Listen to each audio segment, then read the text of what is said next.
Dark mic hub में आपका स्वागत है। आज हम आपको सुनाने जा रहे हैं एक लड़के की घाटी की रहस्यमयी यात्रा, जिसे सुनकर आपकी रूह कांप जाएगी। दोस्तों, वीडियो शुरू करने से पहले आपसे छोटी सी विनती है कि वीडियो को लाइक और चैनल को सब्सक्राइब जरूर कर ले।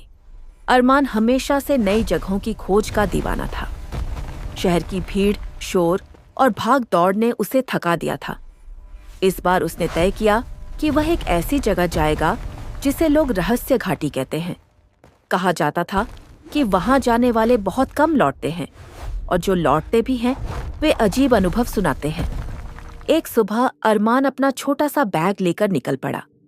बैग में सिर्फ 3 चीजें थीं, एक कंपास, एक पुराना नक्शा जो उसे एक बुजुर्ग ने दिया था और एक टॉर्च।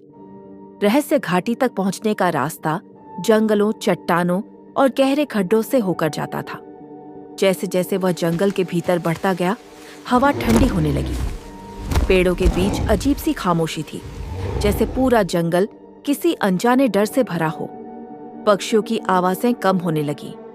अचानक उसे एहसास हुआ कि नक्शे में दिखाया गया रास्ता और असली रास्ता अलग हो रहे हैं, जैसे किसी ने जानबूझकर मार्ग बदल दिया हो। थोड़ी दूर आगे उसे एक टूटी हुई लकड़ी मिली, जिस पर तीर का निशान बना था। अरमान थोड़ा हिचका, लेकिन जिज्ञासा ने उसे उसी दिशा में आगे बढ़ने पर मजबूर किया। रास्ता संकरा होता जा रहा था। तभी कहीं से एक तेज गुर्राहट की आवाज आई। अरमान ने तुरंत टॉर्च जलाई। सामने एक विशाल काला भालू खड़ा था। उसके पैरों तले जमीन खिसक गई, लेकिन हैरानी की बात यह थी कि भालू हमला करने के बजाय धीरे धीरे पीछे हट गया और जंगल के अंधेरे में गायब हो गया। अरमान समझ नहीं पाया कि ये उसकी किस्मत थी या किसी अदृश्य शक्ति की चेतावनी।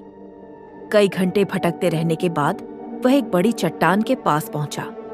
चट्टान पर अजीब सी नक्काशियां थीं, इंसानों और जानवरों की आकृतियां और बीच में एक घुमावदार रास्ता।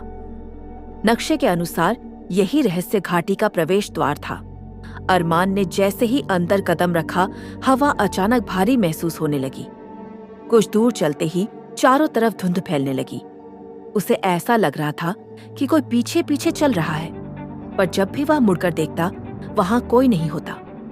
धीरे धीरे धुंध हटने लगी और सामने एक प्राचीन मंदिर दिखाई दिया, आधा टूटा हुआ, बेलों से ढका और बेहद पुराना। ऐसा लग रहा था कि सदियों से किसी ने यहाँ आकर कदम नहीं रखा।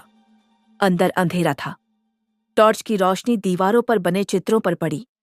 रहस्य घाटी की रक्षा करने वाले योद्धाओं के चित्र। उन चित्रों में कहीं एक चमकदार पत्थर बना था, जिसे लोग एटर्नल स्टोन कहते थे। कहा जाता था कि इसे पाने वाला असाधारण ताकत पा लेता है। अरमान आगे बढ़ा और अचानक मंदिर की जमीन हिलने लगी। अगले ही पल वह एक गुप्त सुरंग में गिर गया। सुरंग में 3 रास्ते थे, एक पर सूरज का चिन्ह, दूसरे पर चांद और तीसरे पर आग का निशान। नक्शे के नीचे एक लाइन लिखी थी, सही रास्ता वही है जहां दिल डरता हो, लेकिन दिमाग भरोसा करे। अरमान ने आंखें बंद की और महसूस किया कि आग के निशान वाली सुरंग से गर्म हवा आ रही है। डर जरूर लगा, लेकिन दिमाग ने कहा यही रास्ता सही है। वह उसी दिशा में आगे बढ़ गया। रास्ता मुश्किल था। नीचे गहरा खड्ड, ऊपर से गिरते पत्थर और बीच बीच में तेज झोंके। लेकिन अरमान रुका नहीं। कई मिनट बाद वह एक गोल कमरे में पहुंचा। कमरे के बीच नीली रोशनी से चमकता एक पत्थर रखा था, एटर्नल स्टोन। अरमान ने हाथ बढ़ाया, लेकिन जैसे ही उसने पत्थर को छूने की कोशिश की, पूरा कमरा हिलने लगा। छत से बड़े बड़े पत्थर गिरने लगे।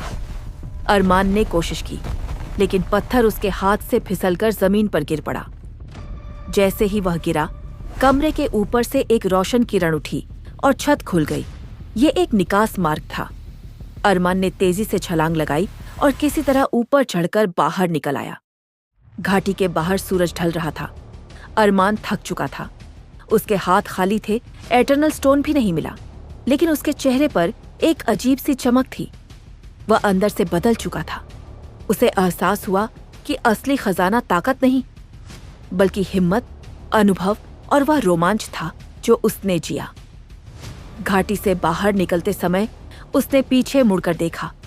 धुंध फिर से छा चुकी थी, जैसे घाटी उसे याद दिला रही हो कि उसका रहस्य अब भी खत्म नहीं हुआ।